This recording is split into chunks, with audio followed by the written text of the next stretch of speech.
السلام عليكم ورحمة الله وبركاته. إن شاء الله يا رب تكونوا في تمام صحة والعافية وبخير وصحة جيدة يا رب إن شاء الله.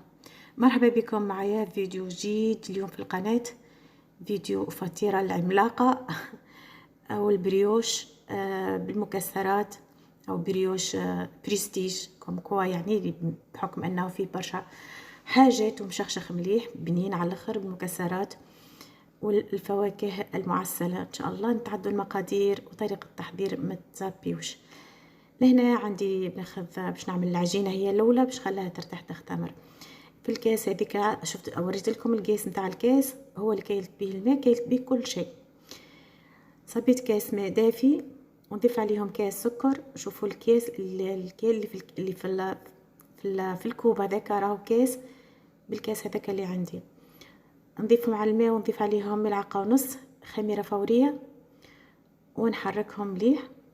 نحاول اني نذوب الخميرة والسكر، بما ان الكمية متاع السكر كبيرة فمش سهل باش تذوب فيسع. انا باش نضيف عليها 2 معالق فرينة يعني من الدقيق.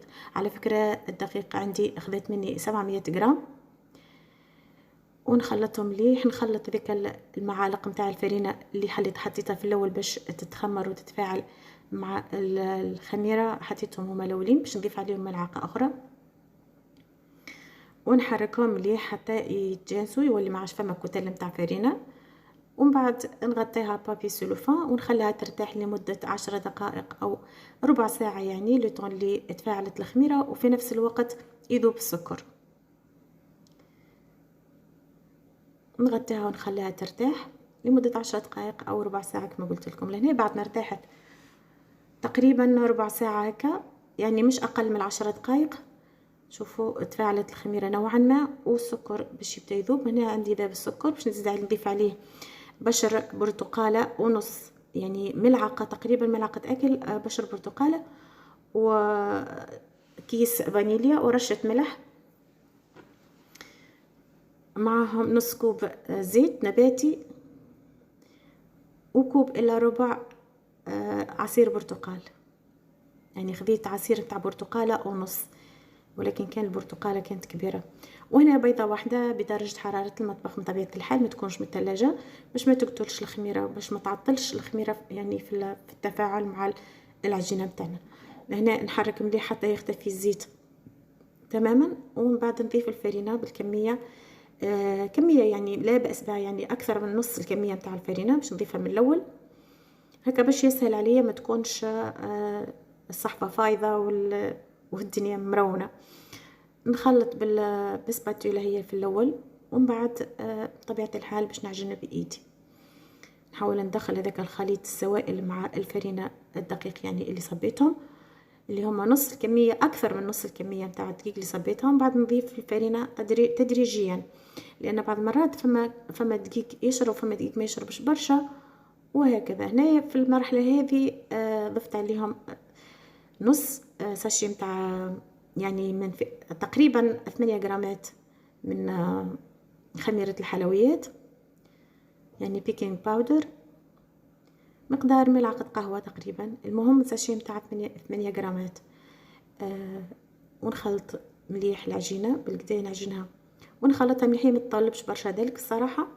هنا خدت من الكمية الدقيق كاملة حطيتها فيها، يعني 700 جرام اللي كيلتهم حطيتهم فيها. وهنا بعد ما خلطت العجينة لميت العجينة كاملة مع بعضها، نصب عليها شوية زيت لأنها تتلاصق برشا، معناتها تلصق في اليدين بالكدا كما تشوف فيها تلاصق حتى في الإناء اللي أو في الصحفة اللي خلطت فيها. ندهنها بشوية زيت هكا باش ما تعمل شكل قشرة، ودي يعاونها الزيت يعاونها على الاختمار، وفي نفس الوقت تولي ما عادش تلصق لنا في يدينا او في البول اللي باش نخمر فيها العجينه. كالعاده نجيب البول نتاعي هذيك اللي محكمه الغلق، ديما متعوده كما تشوفوا في الفيديوهات كاملين نخمر فيها هي العجينه، يعني خاصه بالعجينه والتخمير. نغطيها بالكدا ونخليها تتخمر لمده ساعه كامله. خذت مني التخمير لان الطقس برد شويه. وهنا بعد ما تخمرت كما تشوفوا هكا طلعت باش نحطها على سطح العمل بدون فرينه، من غير ما تحط رش ولا فرينه ولا نشا ولا حتى حاجه. تو خلاص يعني بعد ما اختمرت وتفاعلت مليح، يعني خدمت روحها على العجينه، ما عادش تلصق، معناها ما عادش تلصق لكم على سطح العمل. كنتو تشوفوني راني ما حطيتش ولا ذره فرينه.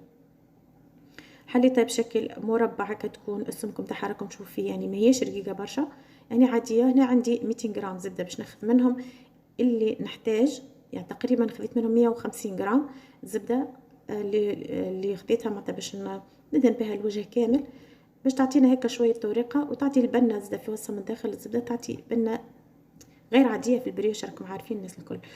ونحاول نطويها كيف ما تشوفوا الطويه العاديه اللي ديما نعملها في الفطائر، يعني سواء كان شناك او يعني اي فطائر كانت.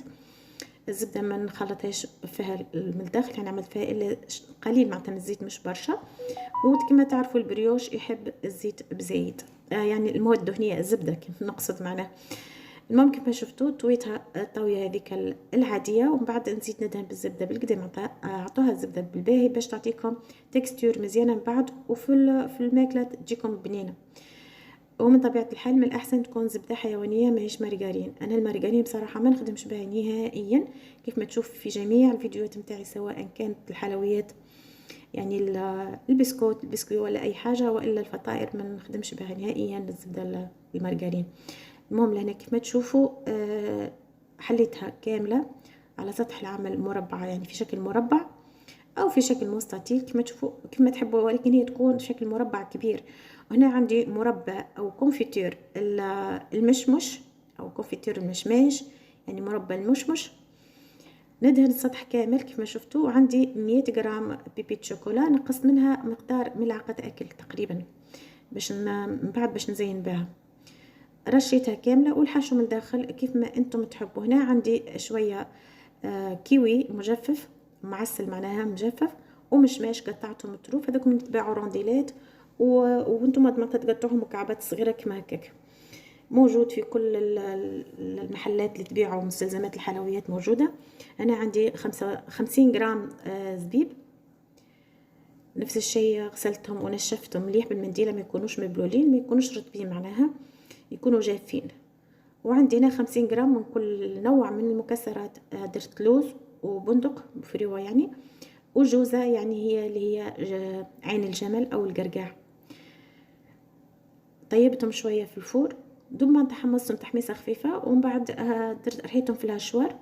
حاولت نخلي هذيك الكميه معناتها تقريبا مقدار ملعقه ونص او 2 معالق كبار نتاع فواكه يعني نتاع مكسرات باش نزين بها من بعد. وهنا باش نبدا نلف العجينه نتاعي بسهوله، تما راهي ما هيش صعيبه نهائيا. يعني الطاوه تعطي الطوع كما تشوف فيها ماهيش لازقه، جوست ما تدفعوها دفعان بيديكم يعني بصوابعكم تدفعوها كما كنتوا تشوفوا راكم. ومن بعد نقربها لعندي ونكبس، نحاول نثبتها شويه نمددها شويه ونثبتها شويه ونرص عليها هكا شويه، نسويها معناها باش تكون متعادله، وباش حتى هذيك المكسرات تشد فيها وتلصق.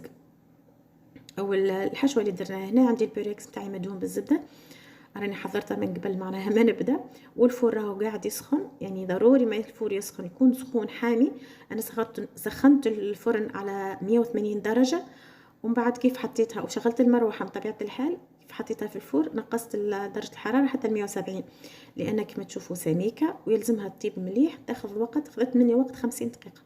المهم كيف ما تشوفوا راني لفيتها لفه حلزونيه، وزدت قطعت شويه الطرف هذاك ما نقطعوش نهائيا معناها ما نقطوش على الاخر، يلزم يكون معناتها بالشد في بعضه معناها ما يتحللناش برشا. وكيف ما تشوفوا نقعدها للفوق هكا، نهز هذيك الفتحه تكون من الفوق وندورها الدور راهي سهله على الاخر، ما تتعبكمش ولا ما تخوفكمش نهائيا، سهله على الاخر. هي شويه الصعوبه في كون وقت اللي باش تحولوها نهزوها معناتها من على سطح العمل حتى للبيركس او للمول، هنا الصعوبه وين. ولكن اذا كان تحبوا معناتها تكونوا مرتاحين اكثر في خدمتكم تنجموا ديروها تحطوها على يعني تشكلوها بالطريقه هذه على بابي كويسون، ومن بعد تهزوها اسهل يعني من الطريقه هذه. انا شوفوا حاولت اني نهزها من كل جهات، ولكن بعد خطفتها يعني نخطفها خطفه بسرعه، نهزها بسرعه باش هكا ما تتحلش. والحمد لله يعني مشات مريقله، ما طاحش الحشو نتاعها امورها مريقله. المهم نحاول نستويها في البيركس باش ما تكونش جهه طالعه وجهه هابطه، من بعد تكون مستويه يعني. ونخليها نتغطيها ببابي سيلوفان بطبيعه الحال ونخليها تتخمر شويه، يعني تاخذ على الاقل من 10 دقائق حتى ربع ساعه. هنا بعد مرور 10 دقائق تقريبا 13 دقيقه او 13 دقيقه. نحيت لها بابي سلوفان، وعندي ملعقه اكل معجون يعني مربى المشمش وملعقه اكل الزبده، ذوبتهم شويه دوب ما سيحطهم في الميكرووند، وبالفرشاه وندهن هذيك العجينه اللي ما عليهاش الحشو هي الاولى، ومن بعد نكمل يعني للفطيره بتاعي كامله ندهن لها الوجه نتاعها بالزبده والكونفيتور مخلط. هذاك الملعقه اللي بقات لي من البيبي شوكولا اللي خليتها باش نزين بها من الفوق هكا باش تكون يعني الوجه نتاعها ازين. وهذيك البقيه نتاع المكسرات المهروشه، البقايا يعني الطروف هذيك الخشينه شويه خليتها حتى هي باش معناها نزين بها الوجه نتاعها من فوق. كيف ما تشوفوا جيت منظرها مزيان برشا، والبنه والطعمه ما نحكي لكمش، هي اصلا يعني من المكونات نتاعها راهي تحكي لكم على كل شيء. فهمتوني لهنا؟ المهم الفور راهو سخون باش نحطها في الفور مع التطيب لمده 50 دقيقه. خذت لي وقت 50 دقيقه او 52 دقيقه، يمكن اكثر من 50 دقيقه معناها. تو خرجتها من الفور معناتها سي طابت بالكدا معناتها متعادله وكما تشوف فيها رطبه، باش نديموليها من بعد ما تبرد. المهم خليتها برد شويه ديموليتها. هنا عندي 2 معالق كبار سكر بودر او سكر محور باش نضيف عليهم تقريبا ملعقه ونص عصير البرتقال، يعني عيني ميزان هكا ما تعصروش برشا، حطوا بشويه بشويه وخلطوا مليح حتى تشوفوا تتحصلوا على تكستور هذه نتاع الصوص هذه نتاع السكر جلاسي والبرتقال، بما انها هي فيها البرتقال. ونعمل عليها خطوط هكا من الفوق عشوائيه للتزيين فقط معناها، وتعطي شويه الجو والبنه من طبيعه الحال. كيف تعملوا لها الصوص هذه تكون ازين بالحق معناها كيف ما تشوفوا فيها حاجه بالحق ولا اروع. ننصحكم تجربوها او تعملوها لصغاركم الفطور الصباح، وراهي ولا في الكوتي بنينه على الاخر مع قهوه ولا مع كاستاي ولا مع فطور قهوه الصباح ولا قهوه العشاء. المهم هذه هي البريوش او اسماء بنتي كي شافتها قالت لي ماما هذه جات كي شناك كبيره، شناك عملاقه. فعلا. المهم جيت لاخر الفيديو، ما بقى لي كان نودعكم على امل اللقاء بكم فيديو اخر وصفه جديده ان شاء الله. دمتم في رعايه الله وحفظه، استودعكم الله الذي لا تضيع ودائعه. مع السلامه.